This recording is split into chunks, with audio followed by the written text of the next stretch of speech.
Okay, today we cover more about factoring and products of binomials. This material and the material from Friday's class are not on the quest, which is coming up next class. That's this coming Wednesday. The quest on Wednesday is on classes 14 through 18, which again does not count today or the previous class, but 14 through 18 is this stuff right here. Okay, so that's what the quest will be on. It will be full period as usual. You will not have your calculator with you on any part of this quest. I say again, you will not be using your calculator on this quest. What you will be using is that perfect powers reference sheet. Right? And that means that I'm not going to put any crazy calculations that you have to do because I know that you won't have your calculator with you. All right, but make sure you know how to do those problems using the reference sheet. Okay, so that's what's coming up on Wednesday. Also, this is the week where we're starting the new MyMathLab homework due date policy, where the day something is assigned, it'll be due midnight of the next class. I had said midnight 2 days later. I've changed it. I think it's silly for me to make things due on Sunday when I assign them Friday. So things on Friday will be due Monday. It'll just be due midnight the next class, okay? And of course, today is going to be a special case to that policy because I didn't want to make today's homework due on the day of the quest. So there isn't any homework due Wednesday. You guys need to be focused on studying for that quest. Today's homework will be due Friday. But in general, whatever we do the material, it'll be due the next class at midnight. Questions on that? Okay, so on your tables is this little handout. This handout is going to go on page 124 in your packet. Savannah and then Jeremy pointed out that my answer key is just wrong at the bottom of page 124. So this is the right answer key. I don't know what problems I was answering when I typed up that answer key, but it wasn't the ones I gave you on MyMathLab. It was just from the activity. So sometimes copy and paste makes me distracted. So, so this is the right answer key, or at least a more right answer key. If there are errors on this, let me know, but that goes on the bottom of page 124. On 127, this is actually from Friday's class, but it's something that we skipped. And so we're just going to do this example real quick, and then we'll move on to the new stuff for today. Take a look at this problem right here at the bottom of page 127. First of all, I need you to just fix my little typo here. That negative 9x should be a positive 9x. Everybody see it? Just make that a plus 9x in the top right box on 127.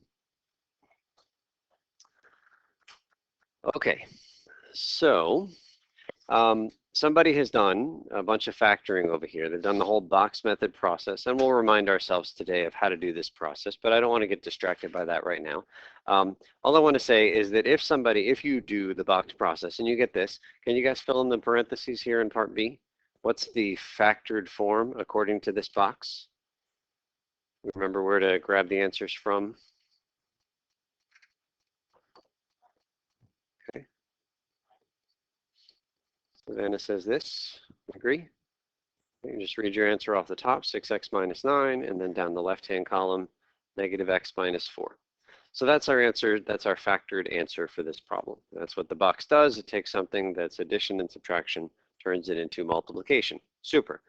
But it turns out that sometimes there's another step, even after you finish this entire box process. And so I'm just pointing out now that there's always one more thing to look for just at the end here, because you might not quite be done. You have to look inside of each of these individual sets of parentheses. If there is a greatest common factor other than 1, you are obligated to pull it out. So looking at the 6x minus 9, what number goes into both of those terms? 3. And we have to pull it out. It's not that the box didn't work, it's just that there's this extra step that you sometimes need to do. So we need to pull that 3 outside. And so if I pull the 3 outside, 3 times something is supposed to be the 2x. Ben says this. Okay with that? Pull the 3 out, write down what's left over. You can check by distributing that 3 in the front, and we'll get exactly the 6x minus 9 in blue. And then the second one doesn't look like there's anything that goes into minus x and minus 4, but I'll say again, the rule is if the greatest common factor is anything other than 1, you have to pull it out. What goes into both of those? Negative 1, which is something other than 1. So if a negative appears in everything inside of parentheses, your job is to pull it out in the front. So we'll do this in red. -1 times. So what does this blue thing become once I pull that -1 out front? Okay with that? All the signs become positive because we pulled that negative out in the front. And now the things in the parentheses don't have any greatest common factors other than +1. So it's done. The last thing is to just maybe shuffle that red -1 to the front. I'll just highlight my final answer down here is a -3. That's pushing the -1 and the 3 together, and then times exactly what you see. All right? So it's not that the box might not work, it's just that the box might not give you the final completed answer at the end. Just one last detail for us to be aware of. Okay, so that was finishing up an example from last class. So we're going to skip ahead a few pages to here, 134.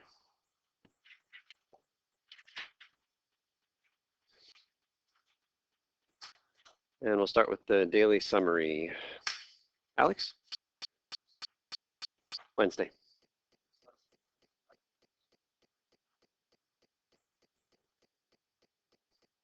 All right, Cody, number 1.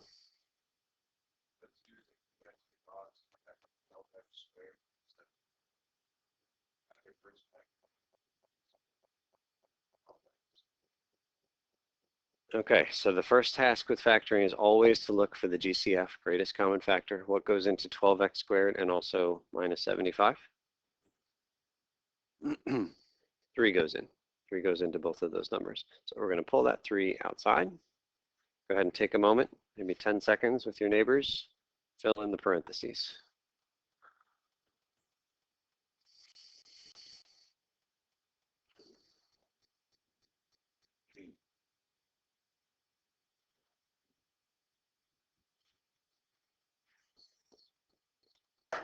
I think I heard this at a few tables. Everybody okay with the 4x squared minus 25? Okay. And so now we're going to factor this thing in the parentheses. Again, the goal is to factor everything. So 4x squared minus 25 looks an awful lot like our, have we seen this formula this semester? X squared plus bx plus c? Maybe we haven't seen it yet this semester. So that's our general formula for something with an x squared. It's called the quadratic. A, B, and C are just numbers, and so we factored things that look like that all of last class, just for different numbers of A, B, and C. In this example right here, looking at the purple and comparing it to the blue, how much is A in the purple example? Is the 4, so always the number touching. A is the number touching the x squared. C is the number that's by itself without any x's next to it. How much is C? Is -25. Make sure you include that negative sign. B is the number that's touching the x. Now this guy doesn't have a solitary x term, so how much is B? It's not 3. What number can I put for B so that it will make that x disappear? Is 0. If B is 0, then you won't see the x's. Okay, so we're going to factor this guy right here, 4x squared minus 25. And it's okay that one of the terms is 0. That's fine. So we remember from the box that we put the 4x squared in the top left and the -25 in the bottom right. Yeah. And then what's the next process here? Then we multiply those two things together. What do we get? -100x squared. All right, good. My arrow's pointing to -100x squared. And then we start factoring -100x squared, right? And we just list different factors of -100x squared. So for example, 100x squared, -1x, comma 100x. If we multiply them, do we get the -100x squared? Great. Next example, -2x and 50x. If we multiply those, do we get the right thing? Yeah, and so there are a lot of these. But you don't actually need to find all of them. You just need to find the ones that add up to this thing in the middle. This thing in the middle. How much is the thing in the middle? It's 0. And we'll always have an x next to it, so I'll just put the x. We're trying to find two factors, two things that multiply to -100x squared, but add up to 0x. Anybody think of those magic numbers? Numbers that multiply to negative 100x squared and add up to 0x.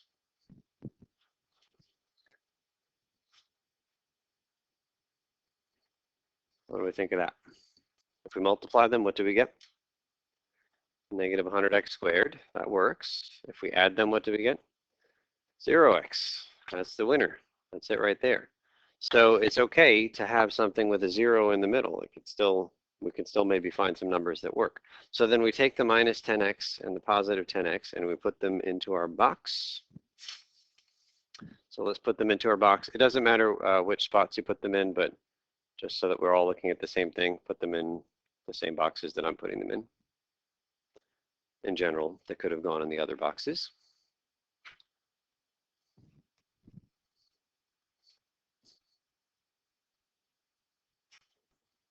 Okay, and now we're going to refresh our memory a little bit more about the boxes. Maybe we haven't thought about them since Friday. I'm looking in the first row.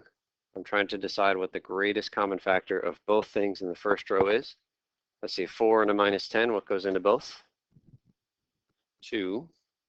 I see an x squared and an x. What goes into both? X. So 2x is the greatest common factor in the first row.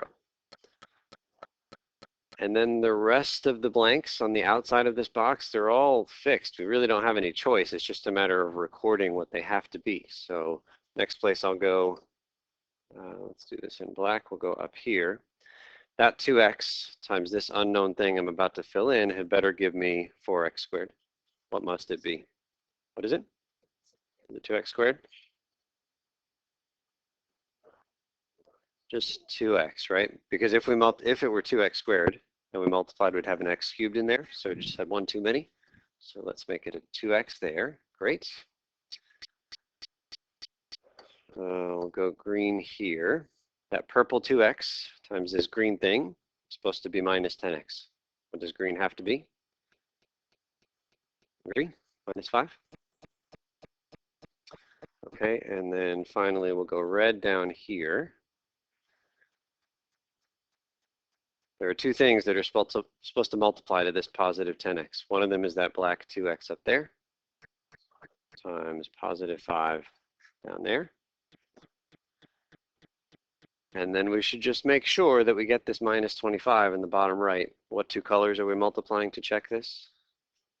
Red and green. Multiply red and green, what do we get? Minus 25. So it worked. So then we're good here. What that means is that the factorization of 4x squared minus 25 is, just reading on the outsides of these things, 2x minus 5 and 2x plus 5. Agree? Just reading across the top and the left. And the last thing for this is there was a 3 that we had pulled out from the very beginning. It's just hanging out there. It's in the final answer. So that's our finished factored form for the original. So foiling is this is undoing foiling. Foiling is when you multiply two things in parentheses together. Somebody already multiplied two things and got 4x squared minus 25, and we're undoing it. We're unfoiling. Yeah. And it's a good question about foiling. So factoring is definitely harder than multiplying, than distributing. But the fact is I don't need you to do the box. I'm not going to force you to do the box at any point on a quest or a test. All I need you to do is be able to factor. And so there are a few different options for factoring. And for some people, they can just see it. And if you're one of those lucky enough people that you could just see how to factor, great. Just write your answer. Like, honestly, I don't need to see any work, but you better get it right if the only thing you write down is your answer.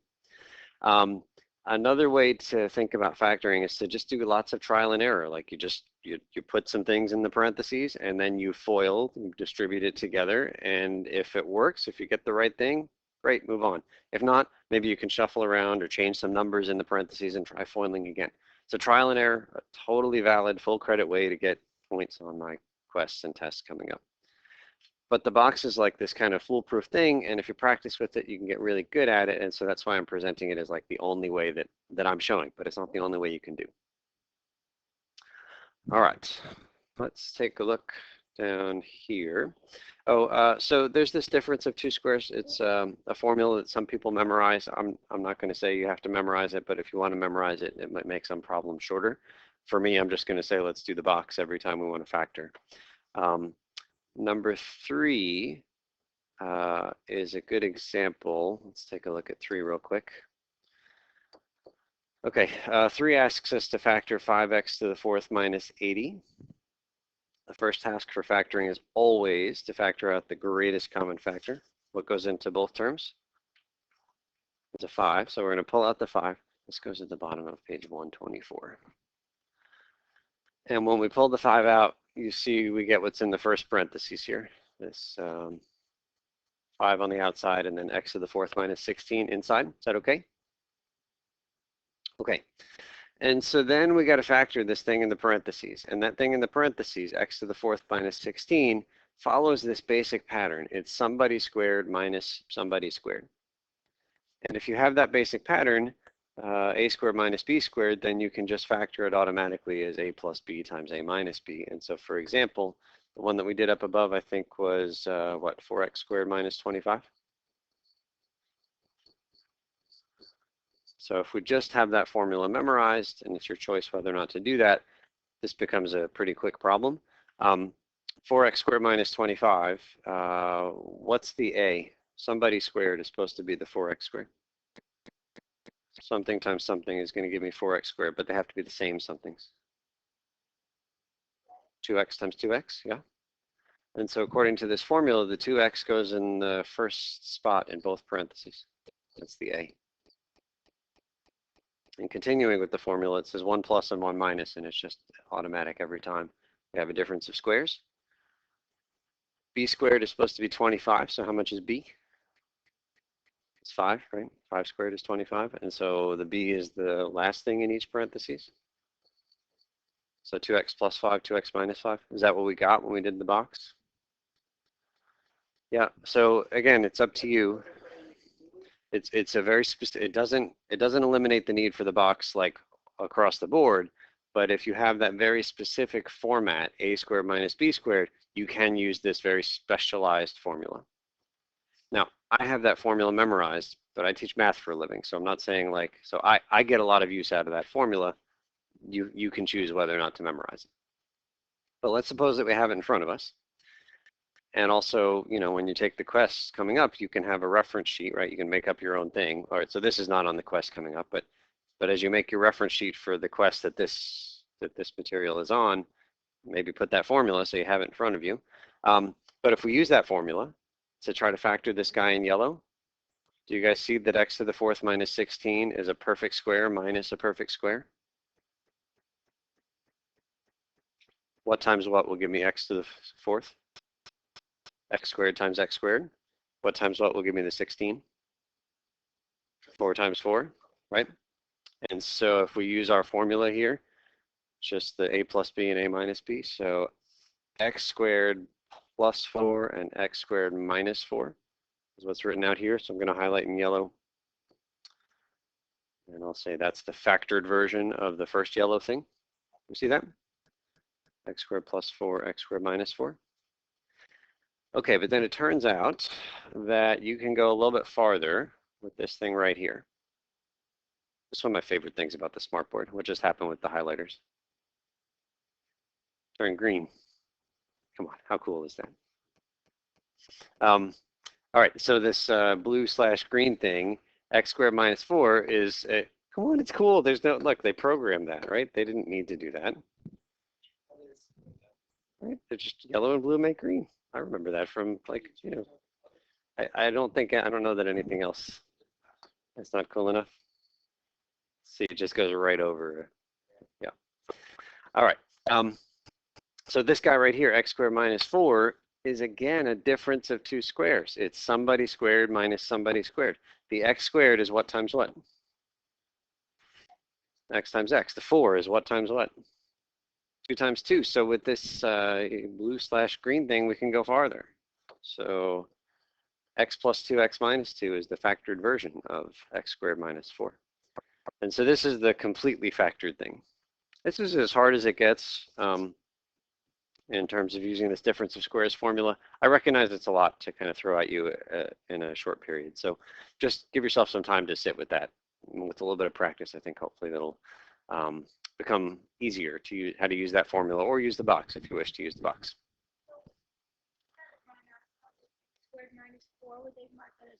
X squared minus 4 is not factored, so it needs to be factored further. Yeah. Okay, so here's the deal. If you need a refresher on the 2x2 box method, on the next page there's an example problem worked out, as well as a step-by-step process. So if you haven't thought about this since Friday, you can take a look there. Otherwise, you're going to go back and finish the activity from the last lesson. And if you finish the activity, you're going to do the even more practice section. So we're doing things a little bit different order here. You're going back, you're finishing whatever you didn't finish in Friday's class. Then you are going forward, and in another page you will find the activity for today's class. Okay? So there's lots of activities to get through. Got to make sure we get through the stuff from today in addition to last class.